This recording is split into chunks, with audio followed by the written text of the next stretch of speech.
Hello viewers, welcome to Nikita's world. ఇవాళ మనం tasty chicken curry prepare చేసుకుందాం. దానికోసం ఫస్ట్ స్టవ్ ఆన్ చేసుకొని దాని మీద కడాయి పెట్టుకొని ఆయిల్ హీట్ చేసుకోవాలి. కొంచెం హీట్ అయ్యాక దాంట్లో కొంచెం సాజీరా, ఒక దాల్చిన చెక్క, ఒక ఇలాచి, ఒక లవంగం వేసుకోవాలి. తర్వాత దాంట్లో ఆనియన్స్ వేసుకొని కొంచెం పచ్చిమిర్చి, కరివేపాకు వేసుకొని మిక్స్ చేసుకోవాలి. ఆనియన్స్ ఫాస్ట్గా ఫ్రై అవ్వాలంటే దాంట్లో మనం కొంచెం సాల్ట్ యాడ్ చేసుకుందాం. దాని తర్వాత దాన్ని మంచిగా మిక్స్ చేసి కాసేపు ఫ్రై అవ్వనిద్దాం. తర్వాత దాన్ని మళ్ళీ మంచిగా మిక్స్ చేసుకోవాలి. దాని తర్వాత దాంట్లో కాస్త అల్లం వెల్లుల్లి పేస్ట్, కాస్త పసుపు యాడ్ చేసుకొని మంచిగా మిక్స్ చేసుకోవాలి. అల్లం వెల్లుల్లి పేస్ట్ ఇంట్లో దంచింది అయితే ఇంకా టేస్టీగా ఉంటుంది. ఇప్పుడు అందులో కొంచెం పుదీనా కూడా యాడ్ చేసుకొని మిక్స్ చేసుకొని దాన్ని కాసేపు అలా వదిలేయాలి. తర్వాత దాన్ని మంచిగా మిక్స్ చేసుకోవాలి.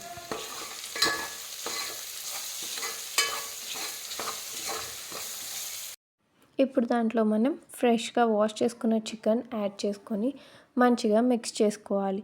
తర్వాత దాన్ని లిడ్ క్లోజ్ చేసి ఒక 40% ఉడికేంత వరకు అలానే వదిలేసేయాలి. తర్వాత లిడ్ ఓపెన్ చేసి ఒకసారి మిక్స్ చేసుకొని దాంట్లో సన్నగా తరిగిన టొమాటో ఒకటి యాడ్ చేసుకోవాలి. దాంట్లోనే తగినంత కారం, ఉప్పు యాడ్ చేసుకోవాలి. నేను హాట్ వాటర్ యాడ్ చేసాను కాబట్టి దాని మీదనే ప్లేట్ పెట్టి వాటర్ హీట్ చేసుకుంటున్నా. నేను లోపల కర్రీ చేస్తుంటే బయటేమో మా ఆదిత్య ఎలా ఎంజాయ్ చేస్తున్నాడో చూడండి.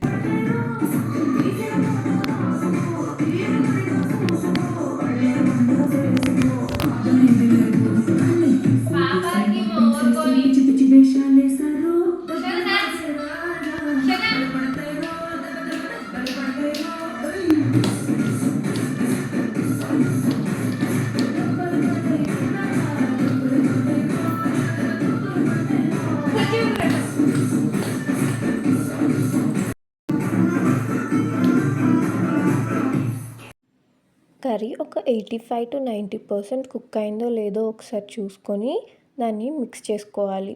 దాంట్లో హాట్ వాటర్ యాడ్ చేయాలి. హాట్ వాటర్ ఎందుకు, కూల్ వాటర్ వద్దా అంటే కొన్ని టిప్స్ మనం పెద్దవాళ్ళ దగ్గర నేర్చుకుంటామండి. నేను మా మమ్మీ దగ్గర నేర్చుకున్నా. మా మమ్మీ ఏ కర్రీ చేసినా దాంట్లో ఒకవేళ వాటర్ యాడ్ చేయాల్సి వస్తే ఆ వాటర్ని కొంచెం హీట్ చేసి యాడ్ చేస్తుంది. నాకు కూడా అదే అలవాటు అయిపోయింది. ఇప్పుడు ఆ కర్రీని ఒక 95% ఉడకబెట్టుకోవాలి. దాంట్లో కొంచెం కొబ్బరి పొడి, జొన్నపిండి వాటర్లో మంచిగా ఉండలేకుండా మిక్స్ చేసుకొని కర్రీ ఒక 95% ఉడికిందేమో చూసుకొని దాంట్లో యాడ్ చేసుకోవాలి. ఇది ఎందుకంటే కర్రీ పల్చగా అవ్వకుండా చిక్కగా అవ్వడానికి. ఇది కూడా మా మమ్మీ దగ్గర నేర్చుకున్న టిప్పే. దాంతోపాటే కొంచెం చికెన్ మసాలా యాడ్ చేసుకొని ఒక 5 minutes అలా ఉడకనివ్వాలి. తర్వాత దాంట్లో కొంచెం పుదీనా యాడ్ చేసుకొని సర్వ్ చేసుకోవాలి. అంతే, మన చికెన్ కర్రీ రెడీ అయిపోతుంది. చికెన్ కర్రీని జొన్న రొట్టెతో తింటే ఎంత బాగుంటుందో తెలుసా? బాగుంటుంది ఏంటండి, అదిరిపోతుంది. ఈ కాంబినేషన్ మీలో ఎంతమందికి ఇష్టమో కామెంట్ చేయండి. ఈ రెసిపీని ఒక్కసారి మీ ఇంట్లో ట్రై చేసి నా రెసిపీ మీకు నచ్చినట్టయితే నా వీడియోని లైక్ చేసి షేర్ చేయండి.